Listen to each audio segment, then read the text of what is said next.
안녕하세요. 전 지방에서 열심히 일하며 지내고 있는 여자입니다. 차 밀리는 지옥의 출퇴근 시간마다 사연들을 들으며 그 지겨운 시간을 견뎌내곤 하는데요.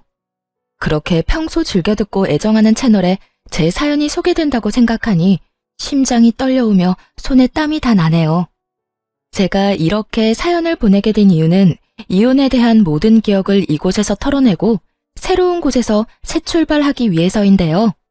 긴 이야기가 될 테지만 다들 끝까지 함께 해주시면 감사하겠습니다. 저와 남편은 직장에서 처음 만나게 되었어요. 나이가 점점 드니 이성을 만날 기회는 줄어들고 자연스럽게 연애도 멀어지던 중 알게 된 사람이 직장 동기인 남편이었죠. 저희도 처음엔 친구 사이로 지냈어요. 나이도 같고 같은 회사에서 같은 일로 골머리가 아픈 일이 많으니 그저 하소연이나 하던 그런 친구 사이였죠. 일상을 나누며 회사 일로 하소연이나 하며 편하게 지내던 저희는 영원한 친구는 없다는 그 말처럼 서서히 서로에게 감정이 생겼고 그렇게 4년을 연애하다 결혼까지 하게 되었습니다. 결혼을 할 당시 저는 모아둔 돈이 꽤 있었고 남편은 거의 없는 상태여서 걱정이 많았는데 시댁에서 집을 마련해주며 신혼집을 보다 수월하게 마련할 수 있었어요. 이런 와중에 문제점이 있다면 시모의 집 마련 유세였어요. 물론 처음엔 저도 신혼집까지 해주셨으니 너무 감사한 마음이 가득했어요. 더 시부모님께 잘하려고 노력도 많이 했고요. 하지만 그런 마음도 오래가지 못하더군요. 유세라고 표현하기 싫지만 이보다 더 잘 표현할 단어는 없겠더라고요. 처음엔 참을만 했던 집 유세는 날이 가면 갈수록 심해졌고 그 말끝마다 내가 해준 집이라는 것을 강조하는데 그 유세는 말도 못할 정도였어요. 여보세요? 아가, 내가 마침 근처에 볼 일이 있어서 내가 사준 아파트에 잠시 들렀는데 여기 내부 산책로도 참 잘 돼 있는 것이 보면 볼수록 내가 좋은 아파트를 사줬다는 생각이 드는구나. 집이 참 좋아. 하긴 누가 고르고 누가 산 집인데 별로이기도 힘들지 않겠어? 네? 아, 네. 참 좋긴 하죠. 요즘에 아파트 잘 갖춰져 있으니 살긴 참 편한 것 같아요. 산책로도 그렇고 편의시설도 잘 갖춰져 있고 말이에요. 요즘 아파트가 아니라 내가 사준 이 아파트가 너무 좋다는 말을 하고 있는 거야. 하여튼 넌 나한테 잘해라. 시집 하나 왔을 뿐인데 이런 아파트에서 살게 됐으니 말이다. 내 친구 미자라고 있는데 걔 며느리는 아무것도 안 해줬는데도 이번에 용돈을 200만 원이나 주고 가방도 사줬다고 하더라. 그냥 그렇다고.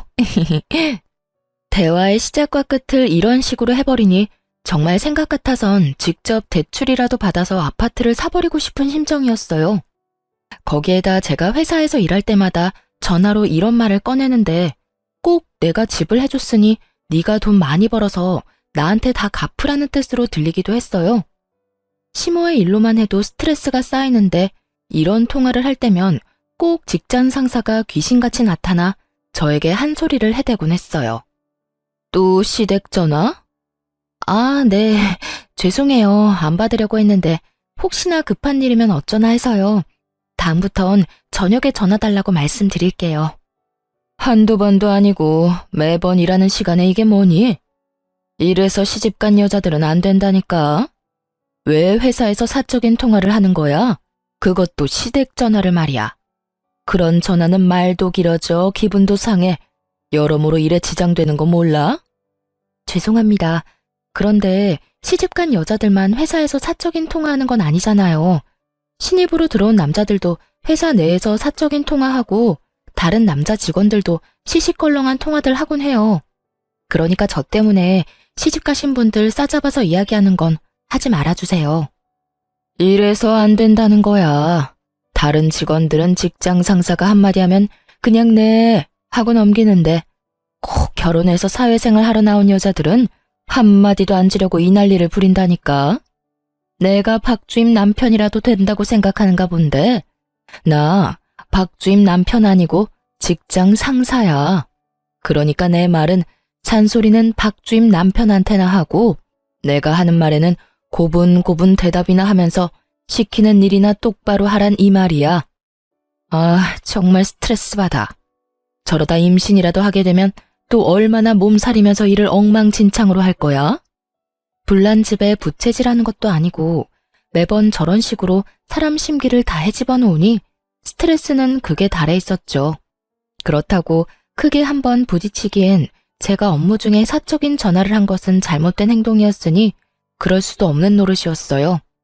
일에 지장을 준 것은 아니지만 직장 상사로서 할 수 있는 말이라고 생각했던 것이었어요. 물론 그렇게 생각을 해도 유독 저에게만 심하게 히스테리를 부린다고 느끼긴 했지만요.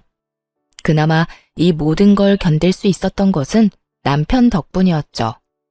이렇듯 스트레스가 극에 달하는 날이면 남편과 함께 치맥을 하며 하소연을 하곤 했는데 그게 또 스트레스 날리는 데엔 큰 도움이 되더라고요. 여보, 아까 봤지? 건들이 나한테 또 난리 부리는 거. 봤어. 또 왜 그러는 거야? 왜 그러긴? 어머님 전화 와서 통화하다 또 딱 걸린 거지.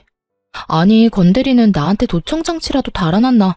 어떻게 내가 어머님이랑 통화만 했다 하면 귀신같이 찾아와서 뭐라고 하는 걸까? 진짜 그렇게 타이밍 맞추기도 힘들 텐데. 그러게, 그건 나도 좀 신기하긴 하네. 그나저나 엄마 전화는 회사에서 받지 마. 나도 따로 이야기해 놓을게. 당신한테 전화하지 말고 나한테 하라고 말이야. 그래 줄래? 그렇지 않아도 오는 전화 안 받기도 뭐하고 받았다 하면 어머님이 사준 집이 너무 좋으니 마치 뭐라도 해달라는 것 같아서 내가 스트레스가 이만저만이 아니야. 집 사주신 건 너무 감사한 일인데 매번 통화할 때마다 집 이야기 꺼내면서 잘하라고 하시는데 나 조금 힘들기도 해 사실. 거기에다 건드리까지 눈에 불을 켜고 날 감시하니 내가 전화 받을 여유가 없네? 그래, 알겠어. 그런데 진짜 건드리는 왜 그렇대? 결혼 소식은 아직도 없지? 성격이 그 모양이니 어느 남자가 오겠어? 오는 남자도 그 히스테리 보고 도망갈 거다 아마. 불쌍하다 불쌍해. 그 나이 먹도록 연애도 못하고. 그러니까 당신도 불쌍한 사람이라 생각하고 부딪히지 마. 괜히 직장 상사랑 부딪혀서 당신한테 좋은 것도 없으니까 말이야. 그래, 알고 있어. 그래서 나도 오늘 할 말이 입까지 차올랐는데 참았어. 잘했어. 얼른 맥주 한 잔 먹고 다 날려버려. 이렇듯 남편과 가지는 시간은 지친 저에게 큰 힘이 되었고 든든한 제 편이 생겼다고 생각하며 지내던 어느 주말이었어요. 집에서 남편과 함께 쉬고 있는데 시모가 연락도 없이 집으로 찾아왔더라고요. 무슨 일인가 싶어 물었더니 시모의 대답이 정말 가관이었어요.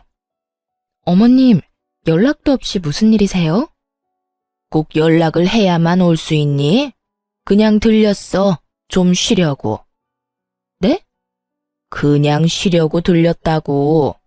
앞으로 이 집을 별장처럼 쓰려고 해.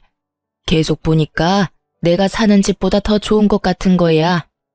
이래서 다들 신축하는가 보다. 그렇지? 순간 제가 잘못 들었나 했습니다. 빈집도 아니고 엄연히 사람 살고 있는 집이잖아요. 하물며 신혼집 말이죠. 그런 집을 시모는 쉬는 목적으로 별장처럼 쓰겠다고 말하고 있었고 전 시모의 머리가 어떻게 됐다는 생각이 들며 아무런 말도 나오지 않을 때였어요. 시모는 이런 제 생각을 아는지 모르는지 더 경악스러운 요구를 해대기 시작했어요. 그래서 하는 말인데 비밀번호 좀 알려다오. 내가 번번이 벨 누르고 들어오는 것도 말도 안 되는 것 같고 너희 있나 없나 연락하고 오는 것도 귀찮기도 해서 말이다. 너도 알다시피 내가 이 동네에 자주 오는데 그때마다 너희가 일을 하고 있으니 그냥 집으로 돌아간 게 한두 번이 아니야. 네가 비밀번호만 알려주면 내가 혼자 들어와서 쉬기도 하고 시간도 보내다 가면 좋지 않겠니? 시모는 당연하다는 듯 비밀번호를 요구하고 있었고 저는 드라마에서나 보던 상황에 헛웃음이 나왔어요. 분명 아들 내외 잘 살라고 좋은 마음으로 집까지 해주셨을 텐데 오히려 그 집이 너무 좋은 것 같으니 자기가 쓰겠다는 말이잖아요. 가만히 있다가는 진짜 셋이서 살 수도 있겠다 싶더라고요. 이 말도 안 되는 확신을 부셔주어야 한다고 생각했고 더 이상한 말을 꺼내기 전에 시모에게 이렇게 말했어요. 어머님, 그건 곤란하겠는데요. 아무리 어머님이 이 주변에 자주 오신다고 해도 어떻게 신혼집 비밀번호를 알려드리겠어요. 저희가 사는 저희 공간인데요. 그냥 오시기 전에 연락하고 오세요. 오늘처럼 갑자기 오셔서 괜한 헛걸음하지 마시고요. 독하게 마음먹은 순간이었어요. 이대로 어영부영 비밀번호를 알려주었다간 신혼생활은커녕 시모 모시고 사는 거나 마찬가지가 될 것 같았고, 전 아무리 남편을 사랑한다고 한들 그런 결혼 생활은 하고 싶지 않았거든요.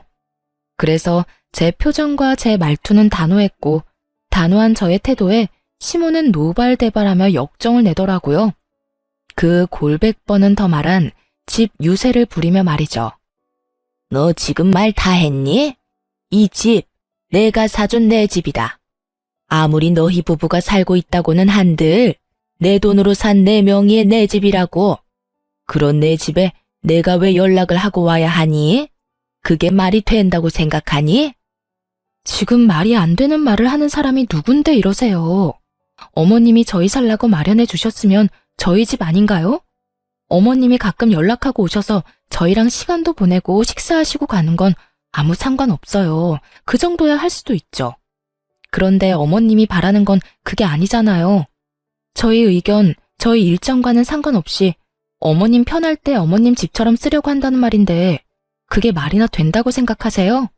그게 정말 정상적인 상황이라고 생각하시냐고요. 얘 말하는 거 좀 봐라. 그러면 너는 내가 지금 말도 안 되는 이상한 요구라도 하고 있다. 이 뜻이니? 내가 계속 말하지 않았니? 이 집은 내 돈으로 산 내 집이라고. 알고 있어요. 그런데 저희 살라고 주셨으면 끝이란 말을 하고 있는 거예요. 그래서 끝까지 비밀번호는 못 알려준다. 이거니? 네, 절대로 못 알려드린다고 말하고 있는 거예요. 그야말로 칼과 방패의 싸움이었어요. 시모는 계속 내 집이라고 하며 비밀번호를 요구했고, 전 말도 안 되는 소리라며 절대로 안 된다고 하고 있었죠. 시모는 끝까지 단호한 저를 보며 숨을 고른다 싶더니 이런 말을 저에게 하더라고요. 그래? 네가 끝까지 그렇게 나온다면 나한테도 다 생각이 있다. 다음에 너희 없을 때 도어락 다 뜯어버리고 새로운 도어락 달아버릴 거야. 그리고 네가 지금 나한테 했듯이 비밀번호는 알려주지 않을 거다. 그때 가서 후회하지 말고 지금 좋은 말로 할 때 비밀번호 알려주거라.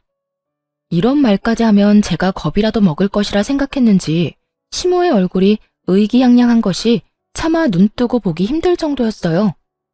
아, 그렇게까지 하실 거라고요? 그래, 내가 못할 것 같니? 난 한다면 하는 사람이야. 이거 왜 이래? 내가 준 집이니 내가 다시 뺏어가도 너흰 할 말 없는 상황이야.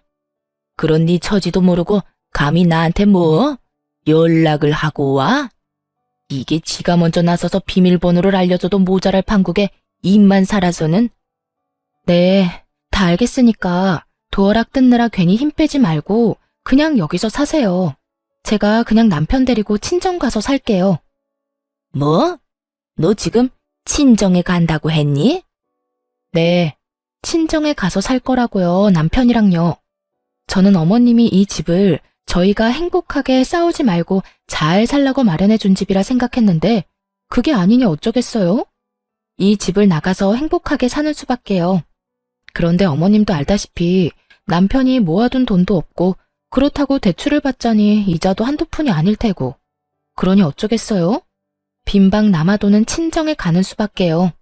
당장 짐 빼드릴 테니 오늘부터 이 집에서 쭉 사세요. 저는 남편 데리고 가서 처가살이 시킬 테니까요. 시모는 말없이 저를 노려보고 있었고 저 역시 그런 시모의 눈을 피하지 않고 있었어요. 그런 눈싸움은 몇 분 동안 계속되었고 제 말이 진심이라 느낀 시모는 자기 아들 처가살이는 살게 하기 싫었는지 한 발 물러서 집으로 돌아가더군요. 두고 보자는 말을 남기고선 말이에요. 그렇게 시모가 돌아간 후 한숨 돌리나 했는데 있는지도 모를 정도로 조용히 구경만 하고 있던 남편이 시모 역성을 들며 저에게 따지고 들더라고요. 여보, 진짜 우리 엄마한테 너무한 거 아니야? 꼭 그렇게까지 모질게 말해야 했어? 내가 뭘 어떻게 했는데? 당신은 어머님이 나한테 어떻게 하는지 못 봤어? 당신이 계속 따지고 도니까 그렇지. 그냥 좋은 말로 안 된다고 했으면 됐잖아. 꼭 그렇게 끝까지 엄마를 이겨먹어야만 했어? 당신 진짜 말 이상하게 한다. 난 분명 처음에 좋게 좋게 안 된다고 했어. 그런데도 끝까지 우긴 건 내가 아니라 어머님이야. 거기에다 도어락까지 바꿔버린다는 어머님의 말, 당신은 못 들었어? 그런 말을 듣고 내가 가만히 있어야 했니? 그런 말까지 듣고 가만히 있을 사람이 어디 있어? 엄마가 오죽 답답했으면 그런 말까지 하셨겠어. 어른이잖아. 어른한테까지 꼭 그렇게 이겨먹을 필요는 없잖아. 어른도 어른 나름이지. 당신 말대로 말 같지도 않은 말을 내내 하고 넘어가면 더 큰 문제가 되어서 돌아온다는 거 몰라서 지금 그런 말을 하는 거야? 더 큰 문제는 무슨? 뭘 말하는 건데? 그리고 말이야 바른 말이라고 여기 엄마 집 맞잖아. 엄마가 이 집 마련 안 해줬으면 우리 지금쯤 대출금 갚느라 이런 편한 생활은 하지도 못했다고. 애초에 자기가 모은 돈은 너무 없어 시모 도움까지 받게 된 것인데 저딴 말을 하니 어이가 없더라고요. 당신 잊었어? 난 집 마련할 능력이 있었어. 물론 지금도 있고 말이야. 반반 결혼을 하려고 했던 우리가 못하게 된 이유는 당신 때문이라고. 당신이 돈이 없었으니까. 이게 다 누구 때문인데 엄마가 집 마련을 안 해줬으면 이렇게 편한 생활을 못했을 거라고? 당신이 지금 그런 말 할 처지야? 그건 그렇지만 엄마 덕분에 우리가 편하게 사는 건 맞잖아. 금전적으로 좀 여유로운 건 맞겠지. 그런데 돈이 다가 아니잖아. 당신이랑 나, 어머니 때문에 이렇게 말다툼하는 상황이 편해? 매번 어머님이 이렇게 오셔서 내 집이라고 마음대로 하는 모습이 당신이 보기엔 편하냐고. 그러니까 엄마가 그러든 말든 그냥 그러려니 하고 져주면 다 편하잖아. 당신도 이렇게 언성 높일 일 없고 엄마도 저렇게 화낼 일 없고. 그러면 우리도 싸울 일 따윈 없다고. 당신이나 어머님이나 참말 안 통한다. 하여튼 나는 당신 말처럼 내내거릴 생각 없으니까 그런 줄 알고 당신도 어머님한테 비밀번호 알려주지 마. 알려주기만 해봐. 정말 대출을 내서라도 집 마련해서 이 집에서 확 나가버릴 테니까. 정 안 되면 정말 처가살이까지 각오해야 할 거야. 저는 말로 남편의 입을 막아버렸고 남편도 더는 똑같은 말을 꺼내지 않더라고요. 결혼 이후 처음으로 한 부부싸움에 감정이 상할 대로 상한 상태였고 어느 누구도 먼저 말을 걸지 않고 있었어요. 말도 하지 않는 상황이었지만 그저 흔히들 할 수 있는 부부싸움이라 생각하며 차마 이혼까진 생각지도 않고 있었는데 남편은 제 생각과는 다른지 점점 냉랭한 모습으로 저를 대하더라고요. 그런 남편의 태도를 보며 저 역시 남편에 대한 실망감이 더욱 깊어졌고요. 물론 그 이유가 남편의 행동뿐만은 아니었어요. 저에게 말 한 번 걸지도 않는 남편은 어느 순간부터 회사에서 저와 사이가 좋지 않던 그 직장 상사와 친하게 지내기 시작했고 그런 모습에 실망감은 더 깊어지고 있었죠. 처음엔 저에게 화가 난 남편이 저를 약올리려고 저런 행동을 하나 지켜만 보고 있었는데 어느 날은 저와 친한 동료가 저에게 이런 말을 하는 게 아니겠어요? 박주임, 너 네 남편 잘 지켜봐. 요즘 건들이랑 가깝게 지내는 게 심상치 않아. 어? 우리 남편? 에이, 그런 거 아닐 거야. 요즘 부부싸움을 좀 했는데 괜히 나 약올리려고 저러는 것 같아. 처음엔 나도 그렇게 생각했는데 그게 아닌 것 같아. 이런 말 박주임 기분 나쁠까봐 안 하려고 했는데 못 본 척하는 건 아무래도 아닌 것 같아서. 나 비상계단에서 두 사람 마주쳤는데 날 보더니 화들짝 놀래면서 이상한 연기를 하더라니까. 아닐 수도 있는데 혹시 모르는 일이니까 잘 지켜봐. 정말 박주임 걱정돼서 하는 말이니까 너무 기분 나빠하지 말고. 이 말을 듣는데 정말 뒤통수가 얼얼해지는 느낌이었어요. 시모의 일로 남편과 다투고 사이가 좋지 않긴 했지만 그런 쪽으론 정말 생각해보지도 못했으니까요. 그렇게 전 점심시간 모두가 자리를 비운 사이 재빠르게 남편의 컴퓨터를 살펴보게 되었고 그것은 판도라의 상자와 다름이 없었습니다. 남편의 회사 컴퓨터엔 카톡이 켜져 있었는데 그곳엔 상사와 나눈 대화가 가득하더라고요. 자기야, 오늘 나랑 점심 같이 먹을 수 있어? 그럼, 요즘 집사람이랑 말도 안 하고 지내는 거 알잖아. 점심시간 시작하기 전에 좀 일찍 나가자. 회사 근처엔 보는 눈도 많으니까 좀 멀리 가서 먹고 오자고. 그래, 좋아. 자기가 평생 박주임이랑 화해 안 했으면 좋겠어. 그냥 이참에 이혼하면 안 돼? 그냥 나랑 살자. 어차피 자기 엄마도 이혼하라고 하신다며. 그렇긴 한데 내가 이혼하고 자기랑 만나면 회사 사람들이 뭐라고 하겠어? 그리고 자기도 알다시피 집사람 성격도 장난 아니잖아. 아마 우리 회사 생활도 못하게 소문 다 내버릴 거야. 그러면 자기나 나나 회사에서 잘리게 될 테고. 그건 걱정도 하지 마. 내가 자기 이혼하기 전에 내쫓아버리면 되니까. 내가 괜히 계속 박주임 괴롭힌 줄 알아? 다 이런 상황을 대비해서 괴롭히고 있었던 거라고. 물론 자기를 만나면서 질투가 나서 더 괴롭힌 것도 있지만 이런 상황이 오면 쉽게 내쫓으려고 괴롭힌 것도 있었지. 자기야, 내가 말했지? 나 자기 많이 좋아해. 박주임보다 내가 자기를 먼저 좋아했었어. 그러니까 나한테 와. 내가 진짜 잘할게. 자기 엄마한테도 잘할 거고 말이야. 일단 알겠어. 자세한 이야기는 점심 먹으면서 하자. 대화의 처음은 저희가 결혼을 하고 난 후부터 조금씩 주고받기 시작했고 본격적으로 만나기 시작한 건 얼마 되지 않은 듯 했어요. 여기까지만 해도 그 충격이 작지 않았는데 저를 더 경악스럽게 만든 것은 시모의 카톡이었어요. 아들, 아무리 생각해도 권대리가 참 마음에 들어서 하는 말인데 네가 그냥 이혼하고 권대리랑 잘해봤으면 좋겠어. 능력, 성격, 뭐로 보나 지금 그 물건보다 권대리가 훨씬 좋잖니? 이혼 쪽으로 생각하고 있으니까 조금만 기다려. 역시 내 아들, 잘 생각했어. 그런데 권대리는 또 언제 집에 데리고 올 거니? 다시 만나게 되면 아예 결혼 날짜를 잡아버려야겠어. 엄마, 급한 마음은 알겠는데 너무 서두르지 마. 그러다 죽도 밥도 안 될 수가 있어. 이미 저와의 이혼은 확실했고 아예 결혼 이야기까지 나오고 있더라고요. 그제야 모든 것이 맞춰 들어가더군요. 저를 향한 지속적이고 지나친 상사의 괴롭힘부터 한 번 싸웠다고 이때껏 냉랭하던 남편의 모습, 그리고 연락이 와서 시집살이 시켜도 몇 번은 더 시키고도 남을 시모가 아무 연락조차 없는 것까지 모든 것이요. 상간녀는 제가 질투나고 꼴 보기 싫어 이때껏 저를 그렇게나 못 잡아먹어 안달이었던 것이고, 시모는 이제 새로운 며느리가 생길 예정이니 연락을 할 필요가 없었던 것이었죠. 남편과 상간녀는 사랑에 빠진 여느 연인과 다름이 없는 모습이었고, 시모는 새 며느리를 맞이할 생각에 들떠 한껏 신이 난 상태였어요. 이혼은 당연한 상황이 되었고, 그런 상황이 되니 그냥 이혼해 줄 순 없는 노릇이었어요. 끝까지 남편을 붙잡고 또 붙잡아 최적의 타이밍에 이혼하기로 결심한 것이었죠. 카톡을 살펴본 결과 그 타이밍이 멀지 않은 것 같았거든요.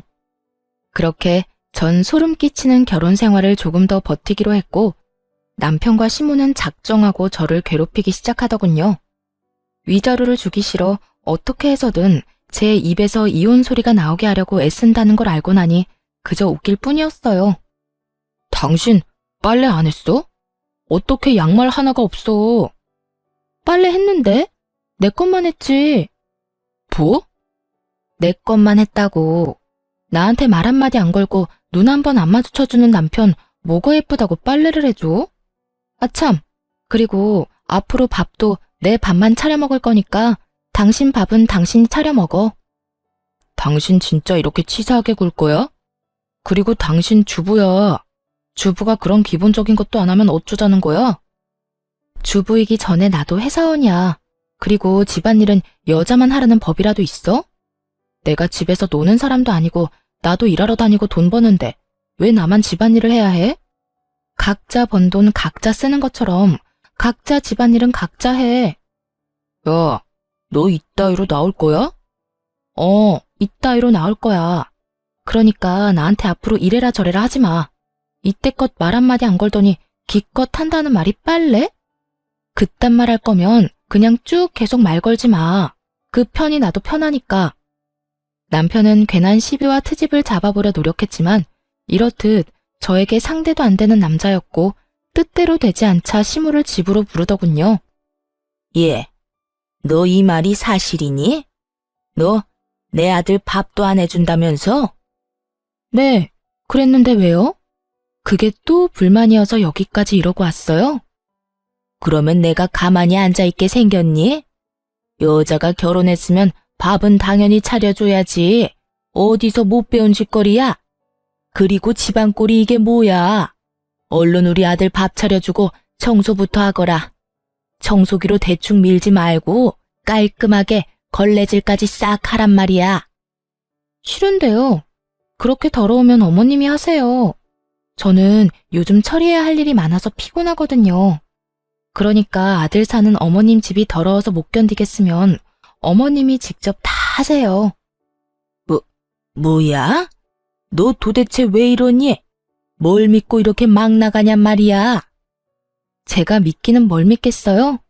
저는 막 나가는 게 아니라 그저 제가 할 말을 하는 것뿐이에요. 그렇잖아요. 저는 청소할 필요가 없다고 생각하는데 어머님 눈엔 청소가 필요하니 필요하다고 생각하는 사람이 하는 게 맞는 거고, 저한테 애정 한번 주지 않는 남편한테 밥 차려주기 싫어서 밥도 안 해주는 건데 그걸 누가 뭐라고 할 수 있나요? 그러니까 계속 이렇게 찾아와서 괜한 트집 잡아봐도 아무 소용 없으니까 이렇게 오지 마세요. 불편하니까. 다음부턴 어머님 오시면 전 그냥 나가 있을 테니 그런 줄 아시고요. 시모는 또 어떻게 해서든 트집을 잡으며 저를 괴롭히려고 노력했지만 전 그럴 때마다 싱긋싱긋 웃으며 시모의 약을 올려주었어요. 그럴 때마다 시모는 뒷목 잡고 앓는 소리를 내곤 했고 그마저도 꼴 보기 싫어졌던 저는 시모가 오면 말을 다 무시한 채 집을 나가버리곤 했습니다. 생각 같아선 짐을 싸서 확 나가고 싶었지만 누구 좋으라고 그렇게 하겠어요. 그래서 시모와 남편의 쇼를 보며 그 시간만 기다리고 또 기다렸죠. 남편은 여전히 저에게 위자료 한 푼이 주기 싫어 본인 입으론 절대 이혼 이야기를 꺼내지 않고 있었고 저 역시 그런 점을 이용해 하고 싶은 행동은 다 하며 아주 편하게 지내고 있었습니다. 남편이 말도 안 되는 소리를 하면 말도 안 되는 말로 갚아주기도 했고 그마저도 귀찮을 땐 대답도 하지 않고 무시해버리곤 했죠. 그렇게 끝에 끝까지 몰린 남편은 결국 저에게 이혼을 하자고 먼저 말하더라고요. 더는 못 참겠어. 이혼하자 우리. 이혼? 난 싫은데. 내가 누구 좋다고 이혼을 해줘야 해. 누군 누구야. 서로 좋아지려고 이혼하는 거지. 사실 이게 결혼 생활이 맞는 거야? 이건 좋아서 같이 사는 게 아니잖아. 난 더는 당신 같은 여자랑 살기 싫으니까 그냥 조용히 이혼해. 글쎄 싫다고 했잖아. 그렇게 하고 싶으면 소송 걸어. 아무리 소송을 건다고 한들 이혼이 되겠냐마는 나는 당신이랑 살면서 잘못한 것도 없고 당신이 내세울 거라곤 내가 집안일 안 해준 것 뿐일 텐데 그걸 어떻게 증명할 건데? 그리고 그렇다고 한들 그게 이혼 사유가 될 것 같아? 된다고 한들 바로 이혼이 되겠어? 어찌됐든 난 지금은 이혼할 생각 없으니까 그런 줄 알아. 나 진짜 당신이랑 이러고 실랑이하고 있을 시간 없어. 그러니까 그냥 이혼 좀 하자고. 시간? 왜? 무슨 문제 있어? 나랑 꼭 지금 이혼해야 할 이유라도 있는 거야? 아니. 그런 게 아니라 그냥 이렇게 사는 게 무슨 의미가 있나 이런 말이지. 당신도 엄마가 찾아와서 당신 괴롭히는 거 힘들 거 아니냐고. 안 힘들어. 어머님 오면 바로 나가버리는데 내가 힘든 일이 뭐가 있어. 그러니까 내 걱정은 하지 말고 네 걱정이나 해. 내 걱정해서 이혼하자고 하는 거라고. 이혼 좀 하자 제발. 싫다고 했지. 정 이혼하고 싶으면 소송 걸어. 그러면 되겠네. 남편은 끝까지 이혼을 하자고 우겨댔고 전 그렇게 하고 싶다면 소송을 걸라고 반박해버렸죠. 소송을 걸었다간 본인에겐 이로울 것이 하나 없다는 걸 잘 아는 남편은 입을 닫아버리더군요. 모르긴 몰라도 시모와 상간녀에게 시달리고 있는 것이 분명한 남편은 점점 더 안색이 창백해져갔고 그 꼴을 보는 내내 참 통쾌했습니다. 그렇게 통쾌한 날들이 지나던 어느 날 시모에게 연락을 받은 남편이 허겁지겁 집을 나서더라고요. 그 모습을 보고 직감적으로 오늘이 그날이구나 싶었죠. 얼른 제 짐을 챙겨 퀵으로 친정에 보낸 후 남편을 기다렸어요. 아니나 다를까 3시간쯤 지나니 짐을 든 시모와 함께 남편이 집으로 들어오더라고요. 시모는 울고 있었고 어떤 상황인지 뻔히 알고 있는 저는 아무것도 모른다는 듯 물었어요. 이게 무슨 상황이야? 어머님은 또 왜 저런 모습이야? 그게, 엄마가 주식을 하다가 사기를 당했어. 거기서 멈췄어야 했는데 본전 생각나니까 계속 주식하다가 가진 걸 날린 것도 모자라 빚까지 냈다네. 오늘 빚쟁이들이 집으로 찾아와서 급하게 엄마 모시고 오는 길이야. 이미 엄마 집은 넘어갔고 이 집도 아마 곧 넘어가게 될 거야. 시모는 주식 사기꾼에게 사기를 당해 큰 돈을 날리게 되었고 그 돈을 메우고자 다시 주식에 손을 댄 것이었어요. 그렇지 않아도 성공하기 힘든 주식을 아무 지식도 없는 시모가 아무리 돈을 쏟아붓는다 한들 수익을 낼 리가 없었고 계속 잃고 잃다 가진 돈도 날리고 집도 날리다 못해 빚까지 내게 된 것이죠. 남편은 제 눈치를 살피고 있었고 시모는 남편이 이야기하는 내내 울고만 있더라고요. 그런 두 사람의 모습은 말도 못할 만큼 가관이었고 더 가관인 말이 남편의 입에서 흘러나오고 있더군요. 그래서 하는 말인데 당신 나랑 결혼할 때 혼수만 해오고 남은 돈 있잖아. 그 돈으로 우리 셋이서 살 집 좀 구하자. 작은 집이라도 우린 상관없어. 그러니까 당신이 가진 돈으로 빨리 집 좀 구해서 일단 이 위기를 좀 넘겨보자. 참 뻔뻔하다 싶었어요. 뒤론 다른 여자를 사랑한다, 빨리 함께하고 싶다고 난리더니 어떻게 저한테 집을 마련해달라고 저리도 당당하게 이야기할 수 있는지. 역시 상식 바뀐 사람이다 싶기도 했고요. 전 처음부터 끝까지 궤변만 늘어놓고 있는 남편에게 모든 사실을 밝히기로 했죠. 제가 기다리고 기다리던 그 순간이었습니다. 듣고 있으려니 참 기가 차서 웃음이 나려고 하네. 나한테 이럴 필요가 뭐 있어? 당신, 내가 굳이 살 집 마련하지 않아도 살 수 있는 집이 또 있잖아. 땡땡동 땡땡 아파트 109동 1203호. 나한테 구질구질하게 집 해달라 하지 말고 거기 가서 당신 엄마랑 살아. 남편은 제 말에 화들짝 놀라며 이렇게 말하더군요. 그걸 어떻게 알았어? 아니, 언제부터 알고 있었어? 어디까지 알고 있냐고. 다 알면서 왜 나랑 이혼 안 해준 거야? 너 이러라고 이혼 안 해준 거야. 내가 어디까지 알고 있는지 궁금해? 나 당신이 생각하는 것보다 많이 알고 있었어. 당신 엄마가 주식으로 돈 다 날려먹은 것부터 시작해서 집도 다 경매로 넘어가기 전에 나랑 하루빨리 이혼하려고 안 달랐던 것까지 말이야. 뭐? 그러면 그때 이혼 안 한다고 우긴 것도 다 알고 일부러 그런 거였어? 응. 나 일부러 이혼 안 하고 버틴 거야. 오늘 이런 순간을 위해서. 네, 저는 다 알고 있었습니다. 이런 순간이 올 거라는 걸 말이죠. 사실 카톡을 보게 되었을 때 남편의 외도 말고 알게 된 점이 무수히 많았습니다. 시모가 주식 사기를 당한 것도 모자라 다시 주식을 해 다 날려먹었다는 건 물론이었고 상간녀는 시모와 잘 지내고는 싶지만 시모를 모시고 살 생각은 없다는 것까지 말이죠. 그래서 남편은 하루라도 빨리 정리하고 상간녀와 재혼을 해버릴 생각이었던 것이죠. 그리도 시끄럽게 한 재혼인데 고작 시모 한 명 모신다고 다시 이혼을 할 리는 없을 거라 확신한 것이었어요.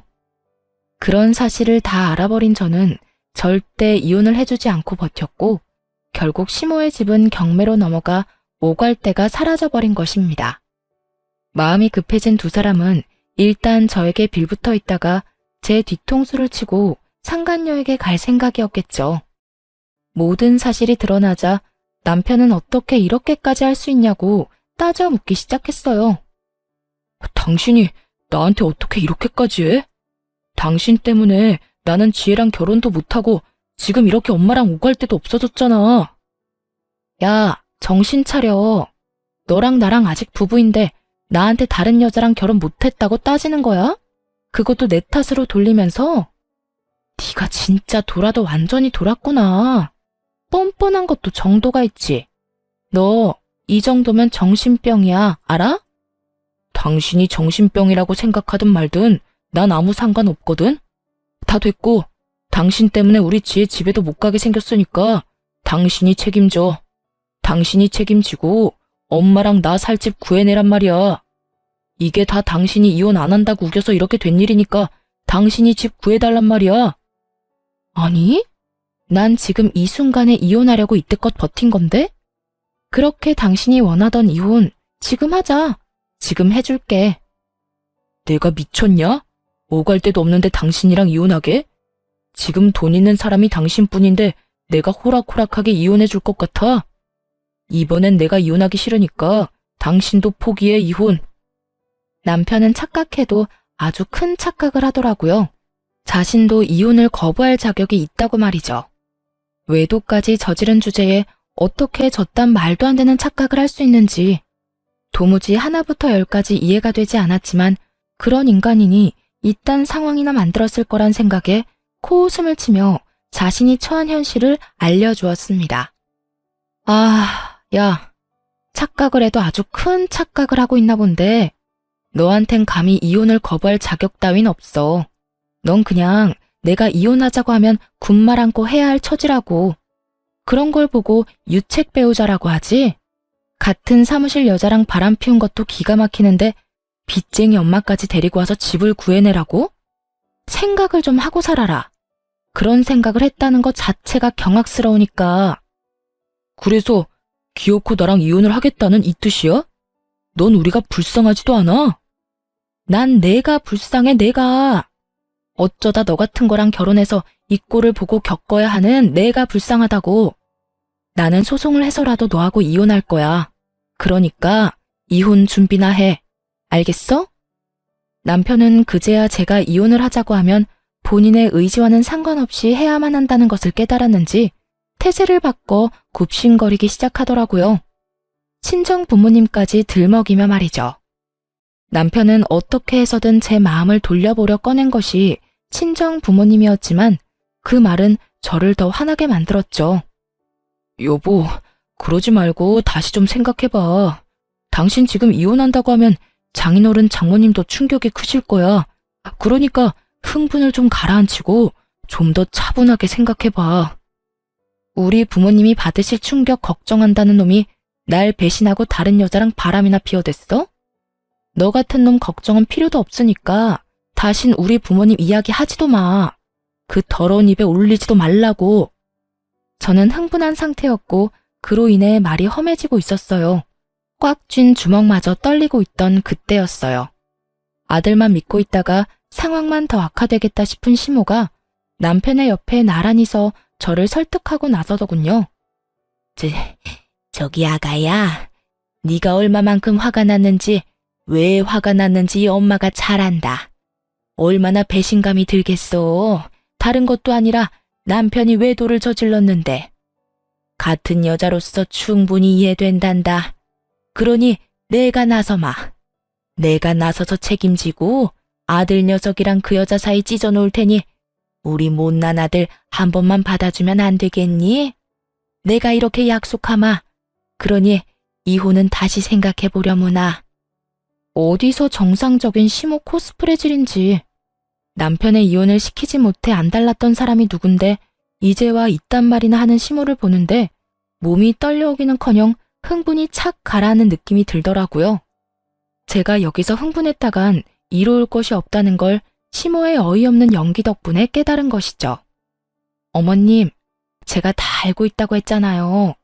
제가 다 안다는 사실 중엔 어머님 건대리가 마음에 든다고 집에 데려오라는 것도 저랑은 당장 이혼하고 건대리랑 빨리 재혼하라는 것도 포함되어 있어요. 그렇게 이혼 못 시켜서 안달이던 사람이 이제 와서 이혼은 하지 말라고요? 어머님 시커먼 속내가 훤히 다 보여서 화가 나기는커녕 웃음이 다 나네요. 그건 네가 비밀번호도 알려주지 않고 내 아들을 처가살이 시킨다고 하니까 화가 나서 그랬던 거다. 네가 건드리 그 여자애처럼 조금만 나한테 살갑게 했어도 내가 조광지쳐버리고 딴 여자하고 재혼하라는 말을 했겠니? 이것 보세요. 어머님은 이 순간까지 다 제 탓이죠? 애초에 자식들 잘 살라고 마련해준 집을 제 집처럼 생각한 어머님이 잘못된 거라고요. 신혼집을 시어머니 쉼터로 쓰겠다는 걸 가만히 두고 볼 사람이 어디 있어요? 하여튼 전 더는 하고 싶은 말도 용서할 마음도 없으니까 그런 줄 알고 이혼이나 준비하세요.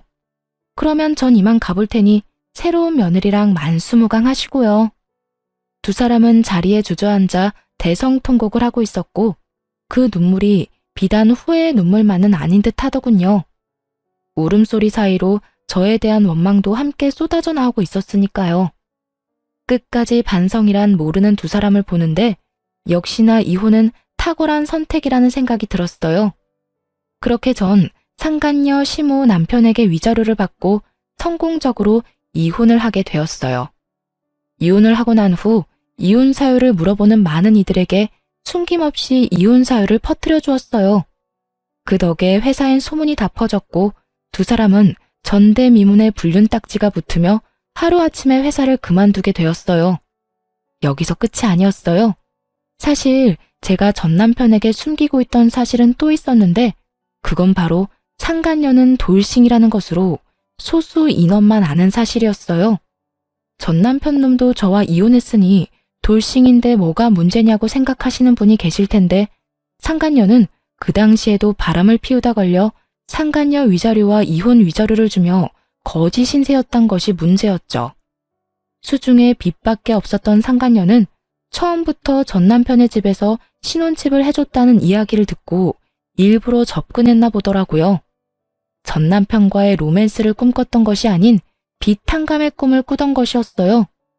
결국 상간녀는 빚탕감의 꿈도 이루지 못하고 저에게도 위자료를 주느라 더 큰 빚을 진 건 물론이고 회사까지 잘리게 되었습니다. 이런 상간녀에게 다른 비밀이 또 있었는데요. 그 비밀은 전 남편의 분노 가득한 전화로 알게 되었어요. 너는 다 알고 있었지? 건지에 이혼했었다는 사실부터 해서 가진 건 쥐뿔도 없는 빚쟁이라는 거 넌 다 알고 있었지? 이제 와서 그런 거 따져봤자 달라지는 게 있어? 그리고 그년이 빚쟁이라고 해도 당신이랑 당신 엄마한테 다른 선택지가 있어? 어떻게 해서든 빚쟁이 집에라도 얹혀 살아야 할 입장 아닌가? 나한테 이럴 시간에 얼른 그년한테 가서 빌어. 울고불고 하면서 당신 엄마랑 당신이랑 그 집에서 좀 살게 해달라고 해. 집 같은 소리 하네. 제 집인 양 굴더니 그 집도 자기 집이 아니라 친구 집에 얹혀 사는 거더라. 나 완전히 사기당했다고. 어쩐지 빚쟁이 주제에 꽤 좋은 아파트에 산다 싶었더니 이런 진실이 또 있었더군요. 얼마나 통쾌하던지 새어나오는 웃음을 막을 방법이 없더라고요. 이제 너랑 네 엄마 어떻게 하니? 너 지금 웃어? 너는 이 상황이 즐거워? 내가 안 즐거울 이유가 없잖아. 난 지금 여러모로 즐거우니까 더는 내 기분 망치지 말고 전화 끊어. 앞으로 일어나는 모든 일은 다 네가 인생을 그따위로 살아서 받는 벌이라고 생각하고 달게 받아. 그리고 분명 말하는데 다신 전화하지 마라. 끊어. 여러모로 참 통쾌한 순간이었네요. 그 후 전 남편에게 다신 연락이 오는 일은 없었고 소문엔 빚쟁이 상간녀와는 뒤도 돌아보지 않고 헤어지고 시모와 함께 무너져가는 다가구 주택 단칸방에 살고 있다고 하더군요. 그렇게 통쾌한 이혼을 한 지 1년이란 세월이 다 되어가네요. 저는 새로운 출발을 위해 다른 지역으로 파견 근무를 신청했고 다른 지역에서 다시 태어난 마음으로 잘 지내고 있어요. 지금 함께 지내는 직원분들도 다 좋은 사람들이고 그런 사람들과 즐거운 시간을 보내며 잘 지내고 있습니다. 요즘에 쉬는 날이면 혼자 여행을 다니곤 하는데 차박에 재미를 붙여 노지 캠핑을 주로 하고 있어요. 치열한 예약 전쟁에서 벗어나 언제든 훌쩍 떠날 수 있고 발길 닿는 대로 다니며 잠시 쉬다 갈 수 있는 매력에 푹 빠졌다고나 할까요? 물론 화장실이라든가 제대로 씻지 못해 찝찝한 불편함이 있긴 하지만 그 모든 걸 감수할 만큼 저는 즐거운 취미 생활을 하며 지내고 있어요. 혼자인 생활이 이렇게 자유롭고 행복한 줄 알았다면 진작 이혼을 해버렸을 것이라고 생각할 만큼 만족스러운 삶을 살고 있답니다. 이런 혼자인 삶에 만족해서인지 아직 누굴 만나고 싶다거나 결혼을 하고 싶은 생각은 없어요. 아직 그런 큰일을 겪은 지 얼마 되지 않기도 했고, 시간이 흘러도 다시 누군가를 제 가족으로 맞아 함께 살아간다는 것은 아마 힘든 일이 될 것 같아요. 이혼이란 것이 저에게 부정적인 것을 이렇게 많이 남기긴 하지만 또 그런 것에서 배운 점 또한 많다고 생각합니다. 그래서 전 한 번의 실패를 발판 삼아 앞으로 더 나아가 보려고요. 이로써 저의 긴 사연도 끝이 났네요. 앞으로의 제 삶과 구독자분들의 행복한 삶을 응원하며 저는 이만 물러가 볼게요. 모두들 행복 가득한 날들만 가득하길 바랄게요.